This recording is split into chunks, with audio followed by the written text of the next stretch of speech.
పూరా local. Welcome to పూరా local. Sankranti అంటే అందరికీ గుర్తొచ్చేది ముందుగా సెలవులు, ఆ తర్వాత సొంతూళ్లు, బంధువులతో పండుగ సంబరాలు, గాలిపటాలు, పేకాట రాయిలు, కోడి పందాలు. వీటన్నిటికీ ఆంధ్ర బాగా ఫేమస్ అనే చెప్పాలి. సంక్రాంతి సందర్భంగా ఆంధ్రప్రదేశ్ లో జరిగే కోడి పందాలకు తెలంగాణ పుంజులు సై అంటున్నాయి. దేశంలోని పలు రాష్ట్రాలతో పాటు విదేశాల్లో ఉంటున్న వారు సైతం సంక్రాంతికి వచ్చి పెద్ద ఎత్తున కోడి పందాల్లో పాల్గొంటారు. భద్రాద్రి కొత్తగూడెం జిల్లాలోని ఆంధ్ర సరిహద్దు ప్రాంతాల్లో పెద్ద ఎత్తున జరిగే పందాలకు ఇప్పటి నుంచే కోళ్ల కోసం వెతుకులాట ప్రారంభమైంది. జిల్లాలోని పలు గ్రామాల్లో పెంచుతున్న కోళ్లకు డిమాండ్ పెరిగి ముందస్తుగా బుక్ చేసుకుంటున్నారు. మండలాల్లో ఉన్న పెద్ద ఎత్తున ఆయిల్ ఫామ్ తోటలే వీటికి స్థావరాలుగా మారాయి. ఈ మండలాల్లో 150కి పైగా దొడ్లు ఉంటాయి. తోటల్లో చుట్టూ నెట్లు ఏర్పాటు చేసి షెడ్లు వేస్తారు. పందెం కోళ్లను సంక్రాంతికి 3 నెలల ముందు నుంచే పందాలకు సిద్ధం చేస్తుంటారు.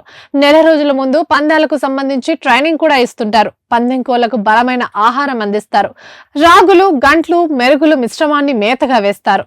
ఫైటింగ్ కు సిద్ధమయ్యే పుంజలకు మటన్ కీమా, బాదం పప్పు, డ్రై ఫ్రూట్స్ మిశ్రమాన్ని ఉండలుగా చేసి ఫీడింగ్ ఇస్తారు. రోగ నిరోధక శక్తి పెంపొందించేందుకు తరచూ మల్టీవిటమిన్ టాబ్లెట్లు కూడా ఇస్తారు. కోళ్లకు దానా, ఇతర అవసరాలకు ఒక్కొక్కోడికి 25,000 నుంచి 30,000 వరకు ఖర్చు చేస్తుంటారు. తెలంగాణకు సరిహద్దు ప్రాంతాలైన ఆంధ్రప్రదేశ్ లోని ఉమ్మడి గోదావరి జిల్లాలతో పాటు కృష్ణా, భద్రాచలం సరిహద్దు ప్రాంతాల్లో కోడి పందాలు పెద్ద ఎత్తున జరుగుతుంటాయి. సంక్రాంతి సందర్భంగా వారం రోజుల పాటు లక్షలు, కోట్లు బెట్టింగ్లు నడుస్తాయి.